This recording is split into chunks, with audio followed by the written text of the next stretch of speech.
नमस्कार, जय हिंद, जय भारत, जय जय राजस्थान। मैं राधे गोस्वामी यूट्यूब के इस प्लेटफॉर्म पर आपका हार्दिक स्वागत करता हूं। और कैसे हो सभी? ठीक हो? हाँ, गुड इवनिंग सभी को। राम राम, नमस्कार हो। सारा दिल स्वीकार है, मत टेंशन करो।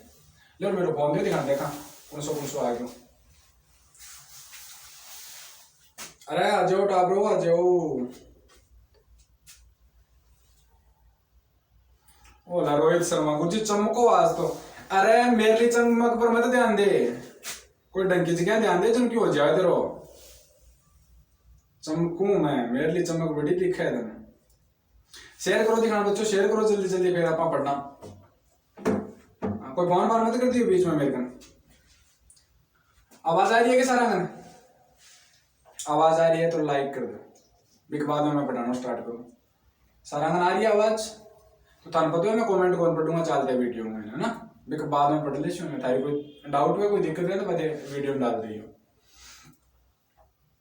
तो दिल्ली सल्तनत चल रही है आपने बिना आगे बढ़ावा तो कटे तक पढ़ी आप दिल्ली सल्तनत है। आप पढ़ ली तुगलक वंश को अंत। तुगलक वंश का काम था वो खत्म हो गया। उसके बाद में हम आज बात करेंगे नया राजवंश स्थापित होता है, और वो कौन सा होता है? खिज्जर राजवंश। कौन सा? खिज्जर, या उसको हम सेयद राजवंश भी बोल सकते हैं, ठीक है ना? खिज्जर या सेयद राजवंश।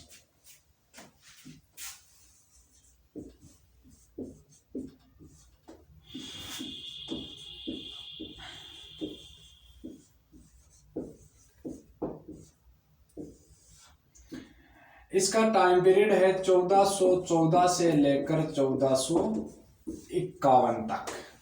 दिल्ली सल्तनत का चौथा राजवंश, कोई ज्यादा उल्लेख नहीं है, बस थोड़ा बहुत मैं बता देता हूं आपको। दिल्ली सल्तनत का चौथा राजवंश पढ़ रहे हैं हम, और नाम है इस राजवंश का खिज्जर राजवंश, ठीक है ना? शेयर कर दो जल्दी जल्दी।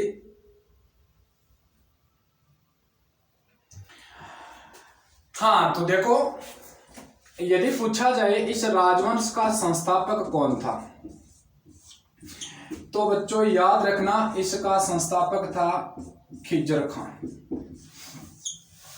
खिज्जर खान ये किसके साथ भारत आया था? तो याद रखना ये खिज्जर खान आया था तैमूर लंग के साथ भारत। मैंने कल आपको बताया ना, तैमूर का आक्रमण होता है भारत पर। तैमूर लंग इसके साथ यह भारत आया था। तो तैमूर लंग तो वापिस चला जाता है समरकंद। तैमूर लंग कहां का शासक था? समरकंद का शासक था। तैमूर लंग तो वापिस चला जाता है समरकंद 1498 में, और इसको खिज्जर खान को यहीं पर छोड़ गया था। ये जो खिज्जर खान है, ये इसकी दिलापपुर, कौन सी रियासत है? दिलापपुर। इस दिलापपुर का बनता है सूबेदार। इसको सिर्फ सूबेदार नियुक्त किया, और ये यहां पर रह गया। थोड़े समय बाद में इसने अपने जो मुबारक शाह था उनको हटाते हुए अपने वंश की स्थापना की थी, खिज्जर वंश की स्थापना। तो पूछा जाए खिज्जर वंश कहां से था, तो यह था समरकंद से। किसके साथ भारत आया था? तो नवंबर 1398 में यह आया था तैमूर लंग के साथ भारत। अब देखो, यदि आगे की बात की जाए तो इसका जो शासनकाल है वो है 1414 से लेकर 1421 तक। खिज्जर खान का शासनकाल 1414 से लेकर 1421, 1414 से लेकर 1421 तक। इस खिज्जर खान के बारे में ऐसा उल्लेख मिलता है कि इसके समकालीन जो तैमूर लंग था उसका एक बेटा था, नाम था शाहरुख। इस तैमूर का बेटा था, नाम क्या था? शाहरुख। तैमूर का पुत्र। इसकी देखरेख में इसने राज्य किया था। तो ऐसा उल्लेख मिलता है कि यह सालाना इस शाहरुख को अपना कर भी देता था। और दिल्ली सल्तनत में यह दूसरा शासक आ रहा है जिसने क्या नहीं किया? सुल्तान की उपाधि धारण नहीं की। कौन सी उपाधि धारण नहीं की? सुल्तान की उपाधि धारण नहीं की। ये एक साधारण सी उपाधि धारण करता है और वो उपाधि थी रेयत ए आला की। कौन सी उपाधि थी? रेयत ए आला। ये उपाधि धारण करता है। मतलब क्या होता है रेयत ए आला का? तो रेयत ए आला का मतलब होता है कि मैं शासक नहीं हूं, एक साधारण मनुष्य हूं। मैं सुल्तान नहीं हूं, मैं एक साधारण मनुष्य हूं। इसने न तो सुल्तान की उपाधि धारण की, नहीं है ये, न तो उपाधि धारण करता है, न ही खिज्र खान अपने नाम का खुतबा पढ़वाता है। खुतबा पढ़वाने का मतलब मैंने ऑफलाइन में भी आपको अच्छी तरीके से बता रखा है। खुतबा पढ़ाने का मतलब होता है शपथ पत्र। तो इसने अपने नाम का खुतबा भी नहीं पढ़वाया था। इसने खलीफा से भी इजाजत नहीं ली थी। खलीफा से इजाजत नहीं लेता है। इसने अपने नाम का कलमा भी अंकित नहीं करवाया था। अपने नाम का कलमा अंकित नहीं करवाता है। ये सारे काम जब नहीं करता है तो उसको क्या कहा जाता है? सिर्फ संस्थापक कहा जाता है, उसको वास्तविक संस्थापक नहीं कहा जाता है। इसको क्या नहीं कहा जाता है? वास्तविक संस्थापक नहीं कहा जाता है। ठीक है ना? दोबारा देखो इसको। इस वंश का संस्थापक खिज्र खान था। 1414 से लेकर 1421 तक इसने शासन किया। समरकंद के शासक तैमूरलंग के साथ यह भारत आया। तैमूरलंग नवंबर 1398 में आक्रमण करने के बाद में वापस समरकंद चला जाता है। यह यहां पर रह गया था दिलापपुर का गवर्नर बनके। कहां का गवर्नर बनके? दिलापपुर का गवर्नर बनके। उसके बाद में ऐसा उल्लेख मिलता है कि यह मुबारक शाह को हटाते हुए शासक बनता है दिल्ली सल्तनत का। और इस तैमूर का पुत्र था, नाम था शाहरुख। इसको यह सालाना कर भी दिया करता था। दिल्ली सल्तनत का दूसरा शासक है जिसने सुल्तान की उपाधि धारण नहीं की थी। कौन सी उपाधि धारण नहीं की थी? सुल्तान की उपाधि धारण नहीं की थी। न ही इसने अपने नाम के सिक्के चलाए थे, न ही इसने खलीफा से इजाजत ली थी, और न ही इसने कलमा अंकित करवाया था। समझे यहां तक बात? अब देखो, इसके बाद में आगे शासक बनता है, वो बनता है मुबारक खां। मुबारक खां, यह बनता है मुबारक खां आगे शासक। तो इस मुबारक खां के बारे में ऐसा उल्लेख मिलता है कि इसको कहा जाता है खिज्र वंश का वास्तविक संस्थापक है। क्यों इसको वास्तविक संस्थापक नहीं कहेंगे? इसको सिर्फ हम संस्थापक कहेंगे। तो खिज्र वंश का वास्तविक संस्थापक कौन हो जाएगा? वास्तविक संस्थापक हो जाएगा मुबारक खां। 1421 से लेकर 1434 तक इसने शासन किया। ये अपने नाम का खुतबा पढ़वाता है, अपने नाम का कलमा अंकित करवाता है और खलीफा से इजाजत लेता है। यह सारे काम करता है। और दिल्ली के निकट एक शहर बसाया था, उस शहर का नाम था मुबारकाबाद। क्या नाम था? मुबारकाबाद। इसको कहा जाता है खिज्र वंश का वास्तविक संस्थापक। अब यहां से क्वेश्चन क्या आता है? यहां से क्वेश्चन ये आता है कि दिल्ली सल्तनत के अंदर खिज्र वंश के उस शासक का नाम बताइए जिसने सुल्तान की उपाधि धारण नहीं की थी। यदि पूछा जाए कि सुल्तान की उपाधि धारण नहीं की थी तो वो शासक तो हो जाएगा खिज्र खां। यदि क्वेश्चन पूछा जाए कि दिल्ली सल्तनत के उस शासक का नाम बताइए जिसने सबसे पहले सुल्तान की उपाधि धारण की थी, तो वो शासक कौन हो जाएगा? मुबारक खां हो जाएगा। यहां तक बात समझ में आई? अब इसके बाद में देखो शासक बनता है महमूद शाह। कौन बनता है? महमूद शाह।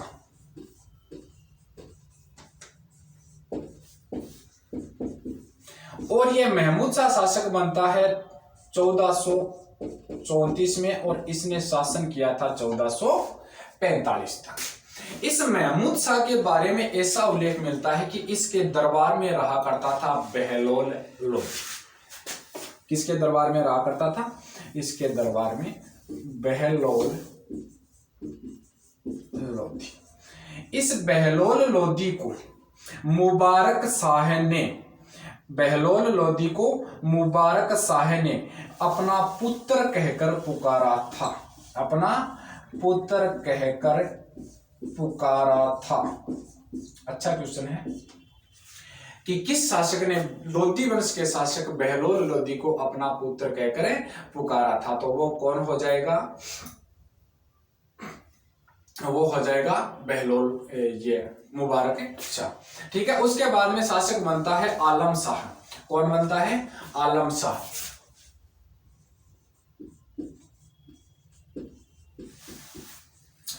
इस आलम शाह का जो शासन काल है यह है 1445 से लेकर और 1451 तक। 1445 से लेकर 1451 तक। और इसके शासन काल में जब यह आलम शाह शासक था, इसी के शासन काल में इसके सरहिंद एक जागीर थी। कौन सी जागीर? सरहिंद जागीर। इस सरहिंद जागीर का सूबेदार हुआ करता था यह बहलोल लोधी। कौन हुआ करता था? बहलोल लोधी। इस आलम शाह ने बहलोल लोधी के पक्ष में राज्य त्यागा था। राज्य का त्याग कर देता है इसी के शासन काल में। तो इस प्रकार 1451 में यह जो राजवंश है यह हो जाता है कंप्लीट। तो इसमें कोई विशेष बड़ी बात नहीं है। मैं दोबारा बता दूं आपको, खिज्र वंश या सेद वंश 1414 से लेकर 1451 तक चला था। इस वंश का संस्थापक खिज्र खान था। 1414 से लेकर 1421 तक इस व्यक्ति ने शासन किया था।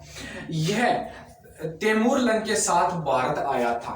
समरकंद का शासक था तैमूरलंग, उसके साथ भारत आया था नवंबर 1398 में।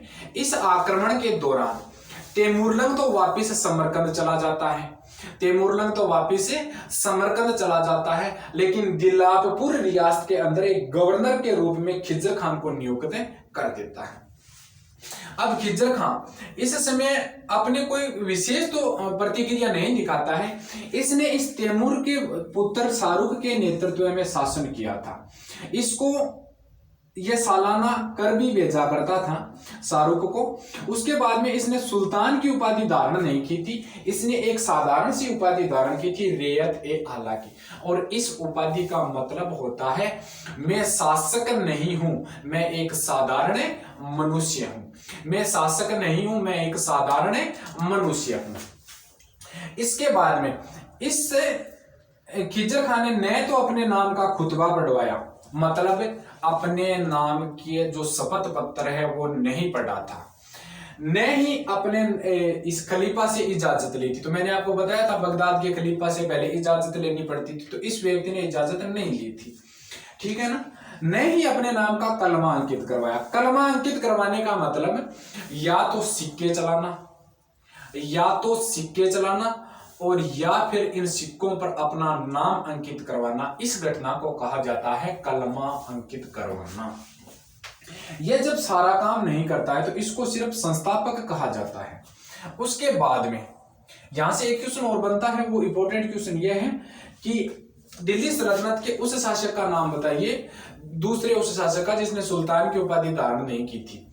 तो यही है वह जो सुल्तान की उपाधि धारण नहीं करता है। फिर बाद में आगे देखो जब है तो इनको वास्तविक संस्थापक कौन हो? वास्तविक संस्थापक। तो इस वंश का वास्तविक संस्थापक ये मुबारक खान था। 1421 से लेकर 1434 तक इसने किया था भारत पर शासन। ठीक है। इसने अपने नाम का खुतबा भी पढ़वाया, कलमांकित भी करवाया बगदाद के खलीफा से खिल्लत भी प्राप्त की थी। इसीलिए इसको कहा जाता है दिल्ली सल्तनत का वास्तविक खिज्र वंश का वास्तविक संस्थापक। तो इस जो सुल्तान की उपाधि धारण नहीं होती है, इस बात पर थोड़ी सी गौर कर लेना। एक तो पहला शासक था जिसने दिल्ली सल्तनत की नींव डाली थी, दिल्ली सल्तनत को स्थापित किया था। क्या नाम था उसका? कुतुबुद्दीन ऐबक। ऐबक ने साधारण उपाधियां धारण की थी, सुल्तान की उपाधि धारण नहीं की थी। तो दूसरा ये व्यक्ति आ गया है खिज्र खान, जिसने सुल्तान की उपाधि धारण नहीं की है। और यह जब सारा काम करता है तो इसको कहा जाता है वास्तविक संस्थापक। उसके बाद में शासक बनता है महमूद शाह, 1434 से लेकर 1445 तक। इसके दरबार में बहलोल लोदी विराजमान हुआ करता था, जिसको इसने पुत्र कहकर पुकारा था, तथा पुत्र कहकर पुकारने के साथ साथ यह ना इसको एक उपाधि भी देता है। वो उपाधि थी खान ए जहां की। तो यह भी इंपॉर्टेंट क्वेश्चन है, खान ए जहां की। खान ए जहां की उपाधि किसने दी थी, किसको दी थी? खान ए जहां की उपाधि बहलोल लोदी को दी गई थी। किसने दी थी? महमूद शाह ने दी थी। महमूद शाह आगे और भी आएंगे, दिल्ली सल्तनत उसमें गुलाम मुगल वंश में भी आएंगे। उसके बाद में शासक बनता है आलम शाह, 1445 से लेकर 1451 तक। ठीक है ना। यह सरहिंद का गवर्नर हुआ करता था बहलोल लोदी। इसके सरहिंद प्रांत का गवर्नर कौन था? बहलोल लोदी। इसी के पक्ष में राज्य त्यागा था आलम शाह ने, और भारत में लोदी वंश की स्थापना हो जाती है। इनको अफगान भी कहा जाता है। और भारत में लोदी वंश की स्थापना 1451 में शुरू होती है और 1526 तक चलती है। तो यहां तक यदि बात समझ में आ गई तो मैं आगे बढ़ूं। ठीक है, लोदी वंश के बारे में देखो, अंतिम राजवंश है। अब कंप्लीट भी कर देंगे इसको।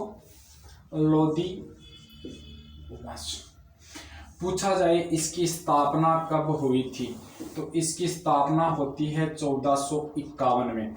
और पूछा जाए कब तक चला था, तो याद रखना यह चला था 1526 तक। 1451 से लेकर 1526 तक जिस राजवंश ने राज किया था वो राजवंश था लोदी वंश, और दिल्ली सल्तनत का अंतिम राजवंश, दिल्ली सल्तनत का अंतिम राजवंश। पूछा जाए संस्थापक कौन था, तो बच्चों इसका संस्थापक होगा बहलोल लोदी।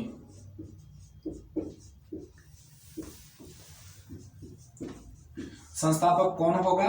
बहलोल लोदी। संस्थापक भी यही होगा और वास्तविक संस्थापक भी यही होगा। 1451 में शासक बनता है 1489 तक।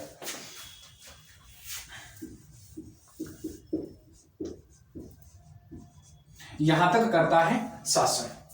1451 से लेकर 1489 तक यह शासन करता है। इसी के बीच में यदि इसके बारे में देखा जाए तो बहलोल लोदी ने एक सिक्का चलाया था। उस सिक्के का नाम था बहलोली सिक्का। बहलोली सिक्का। आगे चलकर मुगल वंश में अकबर शासक बनेगा और उस अकबर एक टक्का चलाएगा। अकबर के टक्के की तुलना इस सिक्के से यदि की जाए तो 40 टक्कों के बराबर ये एक सिक्का हुआ करता था। इतना मजबूत सिक्का था ये। ठीक है ना। ये अपने निजी जीवन में कभी भी दरबार में सिंहासन पर नहीं बैठा था, कभी भी दरबार में सिंहासन पर नहीं बैठा था। ये अपने प्रजा के सामने साथ में नीचे ही बैठ जाया करता था। इसीलिए इसने पहली बार दिल्ली सल्तनत में राजत्व में सम्मान में प्रथम का सिद्धांत दिया था। राजत्व में सम्मान में प्रथम। इंपॉर्टेंट क्वेश्चन है, किस शासक ने राजत्व में सम्मान में प्रथम का सिद्धांत दिया था? तो वो था बहलोल लोदी। इस बहलोल लोदी ने ऐसा कहा था कि हाँ, मैं इस चीज को मानता हूं कि हम सारे समान हैं, समानता में प्रथम मैं हूं, हम सभी समान हैं और समानता में प्रथम मैं हूं आप में, यह सिद्धांत दिया था इसने। तो यह कभी सिंहासन पर नहीं बैठता था, अपने जो दरबार के सरदार हुआ करते थे उन्हीं सरदारों के बीच में बैठा करता था। मैं एक बात बता दूं आपको, आज ये इंडियन हिस्ट्री का टॉपिक कंप्लीट हो रहा है, कल से मुगल का टाइम हुआ, ठीक है ना। तो दो टॉपिक साथ लेकर चला था मैं, एक मेवाड़ लेकर चला था और एक दिल्ली सल्तनत लेकर चला था। इतिहास में सबसे बड़े टॉपिक है दोनों, तो एक तो कंप्लीट कर दिया। जो बच्चे ग्राम सेवक या वीडियो के एग्जाम देने के लिए जाएंगे, 26 या 27 तारीख को एग्जाम है वीडियो का, वो बच्चे जरूर देखना इन वीडियो को। जो सारी क्लासें मैंने अपलोड कर रखी है, जो हो गई है, और लाइव तो मैं 2-3 दिन से आना स्टार्ट हुआ हूँ।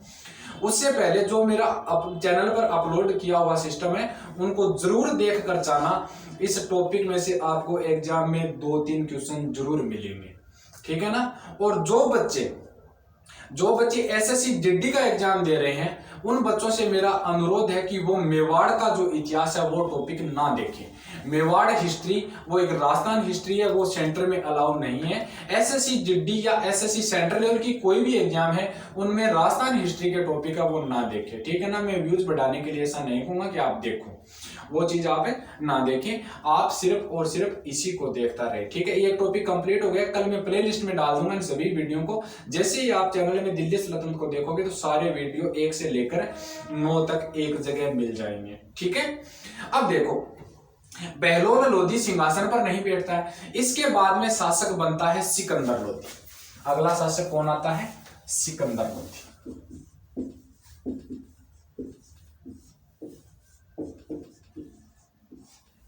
यह शासक बनता है 1489 में और इसने शासन किया था 1517 तक। 1489 में शासक बनता है और 1517 तक यह शासन करता है, ठीक है ना।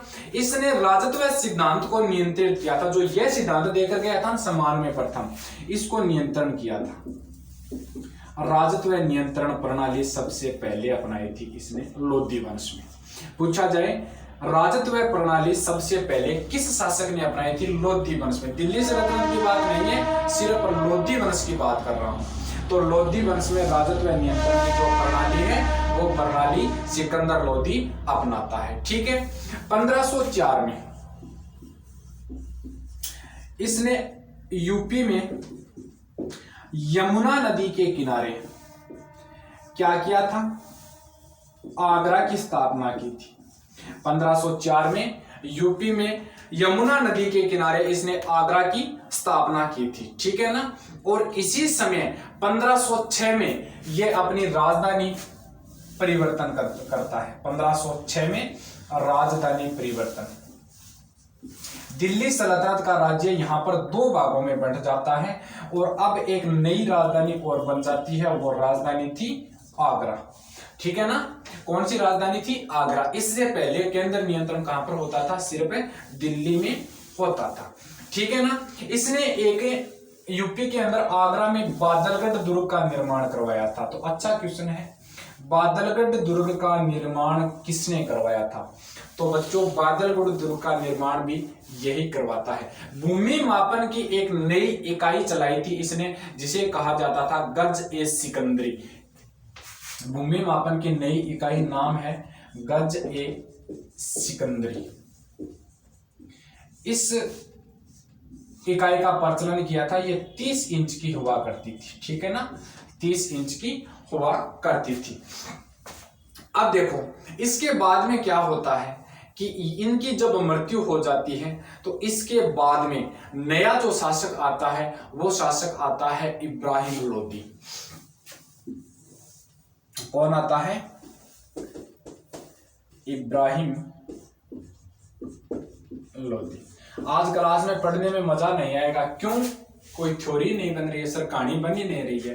तो मैं बता दूं, ये जो 2 राजवंश है ये ऐसी ही है, इनकी थ्योरी है ही नहीं। न तो इनका कोई ढंग का प्रशासनिक कार्य है, न ही कोई ढंग का अभियान है, कुछ ऐसा नहीं है। थ्योरी कल से शुरू हो जाएगी अपनी, दोनों टॉपिकों में बढ़िया मैटर चलेगा। कल इसमें तो मुगल पढ़ेंगे और उसके बाद में आगे जो अपना मेवाड़ वाला चल रहा है, जो राजवंश चल रहा है गोहिल सिसोदिया, उसके अंदर महत्वाकांक्षी शासक हम पढ़ ही रहे हैं।